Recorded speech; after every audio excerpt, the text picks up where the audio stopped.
monde, j'espère que vous allez bien. Je suis très contente de vous retrouver aujourd'hui pour une nouvelle vidéo que vous m'avez beaucoup demandé, que vous attendez depuis un petit moment maintenant. D'ailleurs, merci à l'accueil que vous aviez fait à la première vidéo de ce type.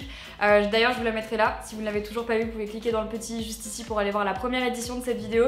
Comme vous avez pu le voir dans le titre, aujourd'hui on se retrouve pour retester de nouveau les produits les moins bien notés sur le site de Sephora. Il y en a quelques-uns qui me font un petit peu flipper. D'ailleurs, c'est tout à fait le but de ce crash test et de cette vidéo.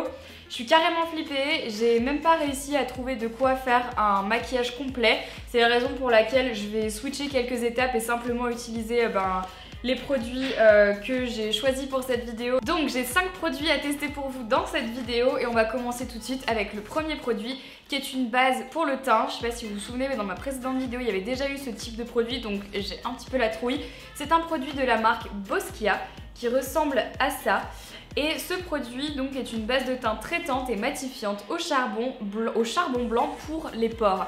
Alors bon, j'ai pas une peau avec des pores très apparents, j'ai une peau avec des imperfections et avec des cicatrices, mais je n'ai pas vraiment les pores très apparents. Peu importe, je veux quand même essayer puisque j'ai vu les avis ainsi que les notes pour ce produit et ça m'intéresse de le tester à mon tour. Donc voici à quoi ressemble le packaging. Je le trouve plutôt pas mal, très sincèrement, franchement ça va, c'est assez joli je trouve.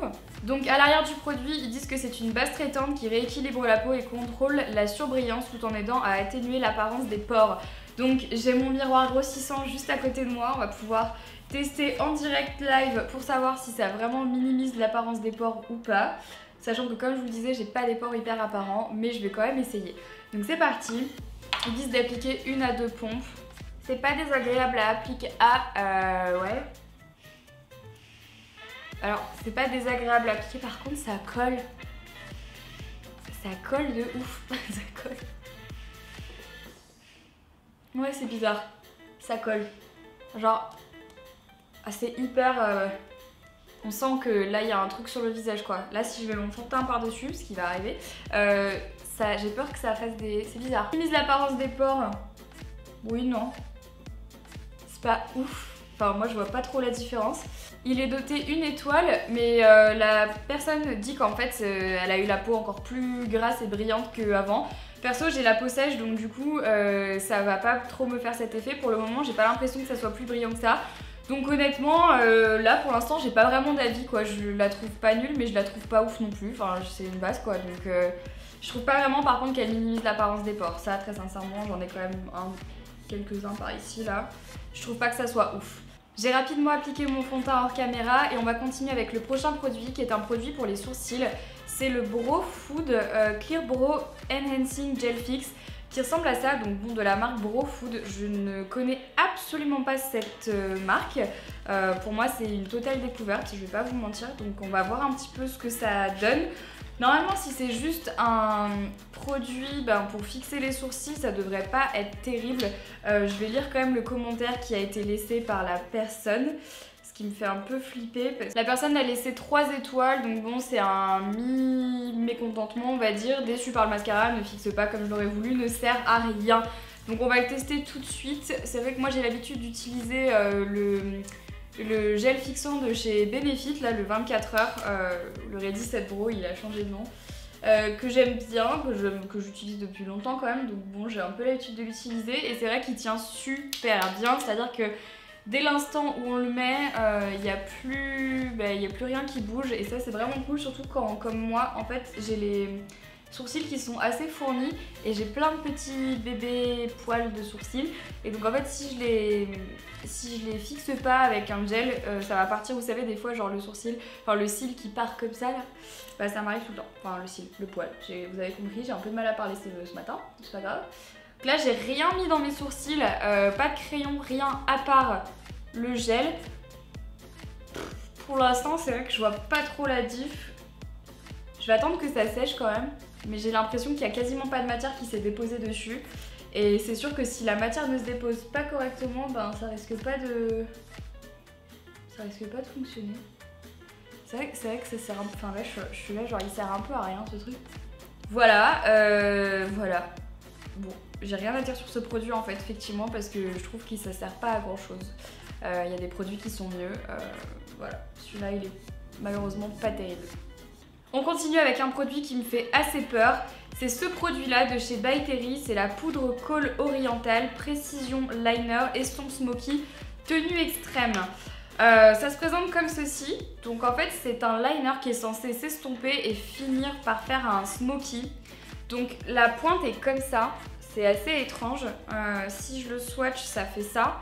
En fait on a vraiment l'impression que c'est effectivement un crayon Kohl, sauf que c'est pas du tout la pointe d'un crayon Kohl puisque c'est une pointe en plastique. Je vais essayer de faire un smoky avec, mais là j'ai peur parce que effectivement les smokies c'est compliqué déjà à la base à faire rien qu'avec un fard à paupières etc.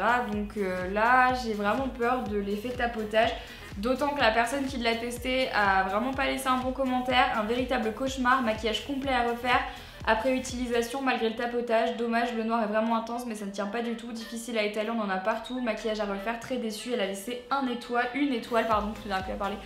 Donc je suis un peu flippée. Et bah écoutez c'est parti, on va voir, donc je sais pas trop comment je vais m'y prendre, je sais pas si... Bon bah écoutez, on va essayer de faire juste... je vais essayer de faire un thread liner déjà, comme un thread liner. Ah ouais d'accord, en fait c'est pas du tout liquide, c'est vraiment une poudre sur un embout, même pas un embout en plastique en fait, c'est un petit embout en mousse. Pour un liner ça pourrait être pas trop mal. Maintenant essayons de faire un petit smoky, on va voir ça. Donc là je vais mettre un peu plus de matière et on va tapoter, on va voir ce que ça donne. Ouh là là. Alors pour le côté noir intense, je suis pas du tout d'accord. Quand je l'estompe, il fait genre gris foncé bleu, donc non. Côté intense, non. Ouais, c'est vraiment pas évident à utiliser. Je vois pas trop comment on peut faire un smoky avec, très sincèrement. Et je comprends pas pourquoi ça s'appelle liner poudre Kohl Oriental précision liner. Ok, précision liner. Dans ce cas-là, oui. Mais par contre, pour faire un smoky, je sais pas ce que vous en pensez, mais bon, c'est pas très intense. Et effectivement, si on doit estomper au doigt, c'est quand même pas ce qu'il y a de plus évident. Il n'y a pas vraiment de produit. Enfin, d'ailleurs, je me demande ce que ça fait si je fais ça. Ok, donc c'est vraiment purement et simplement de la poudre. En fait, ce qu'il faut faire, c'est le mettre sur sa main et faire ça. Voilà. Et là, tu peux travailler plus ou moins ton smoky, quoi. Et je dis plus ou moins parce que... Ouh là là, non mais là, oh là là, non mais quelle angoisse. Putain, c'est une angoisse. Ok. Donc effectivement, le make-up est donc à refaire pour la simple et bonne raison que c'est hyper poudreux, donc tout a chuté. J'en ai partout sur les jambes. Je vais prendre un pinceau estompeur pour essayer de rattraper le truc là parce que, enfin voilà, j'ai pas envie de sortir comme ça. Vous voyez là? C'est que des chutes. Donc en fait, j'ai le dessous de l'œil complètement avec des chutes. Donc heureusement que j'ai de la poudre. Voilà! Non mais merci quoi. Non mais là, je suis énervée parce que comment je fais maintenant? Eh ben je refais mon teint. Eh ben oui, forcément, c'est génial. Donc en fait, si jamais vous avez ce produit et que vous voulez l'utiliser, il faut l'utiliser déjà avec parcimonie. Si vous avez un fard à paupières, c'est mieux. Et surtout l'utiliser quand vous n'avez pas encore fait votre teint, clairement. Parce que sinon, il faut faire comme moi, il faut tout refaire. Enfin, tout refaire. Là ça va, j'ai juste mon dessous de l'œil, mais il suffit qu'on fasse pas gaffe et qu'on s'en mette un peu plus partout, là c'est mort quoi. Je comprends pas. Je ne comprends pas. On va continuer avec le prochain produit qui a été encore une fois super mal noté. Donc ce sont les fossiles de chez Sephora. Donc c'est la marque Sephora, fossile effet longueur. Voilà, il y a la colle qui est inclue à l'intérieur, donc je vais l'utiliser. Je vais faire comme si j'avais pas d'autre colle. Donc zéro pointé, j'ai acheté les fossiles boîte blanche, zéro pointé, je regrette de ne pas avoir lu les avis. Avant mon achat, la vendeuse me l'a proposé, rigide, lourd, effet faux de chez faux, colle de couleur bleue qui ne colle pas, bref, à fuir. Ça c'est le genre de commentaire qui fait super plaisir, Sephora, ils devaient être super contents. Donc on va les essayer, on va voir ce que ça donne. Ils sont hyper longs et ils ont l'air effectivement très lourds. Sachant que je ne mets jamais de fossiles, je sais pas vraiment si je vais les supporter ou pas. Donc bah écoutez, on va tester ça. On va tester. Donc il y a la colle qui est avec. On va essayer et on va voir ce que ça donne. Donc moment concentration. Ah ouais, elle fait même carrément bleu. Pourquoi elle fait bleu comme ça la colle? J'espère que je vais pas devenir aveugle après avoir utilisé cette colle. Vous êtes prêts? C'est parti. J'ai peur. J'ai pas envie. Putain, et elle colle pas. Elle est bleue et elle colle pas. Putain, c'est quoi ce délire? C'est une colle bleue, j'ai jamais vu ça. Bon, j'ai finalement réussi à mettre mon fossile. Donc avec et sans. La colle, effectivement, c'est bizarre. Je sais pas pourquoi elle est bleue. Je pense que ça doit être une réaction chimique avec l'air. C'est assez bizarre. Alors, concernant le fossile, alors comme ça, très sincèrement, je le regarde là. Et plus je le regarde, franchement, je suis honnête avec vous, je le trouve très joli. Je trouve que la courbure, elle est belle. Je trouve que la couleur, elle est bien. Le nombre de cils qu'il y a, franchement, enfin, je sais pas, mais je les trouve beaux. Franchement, je les trouve vraiment très beaux. Bien plus beaux que certains de certaines marques. Franchement, je les aime bien. Par contre, on les sent. En fait, effectivement, ils sont très lourds. Je vais mettre le deuxième quand même pour me faire un avis, mais là, je les sens en fait, et ils sont très lourds. Ce qui est agréable dans des fossiles, c'est quand on les sent pas, c'est quand ils sont, ouais, quand ils sont légers, quand ils sont plus fins, je pense. Regardez, c'est bleu.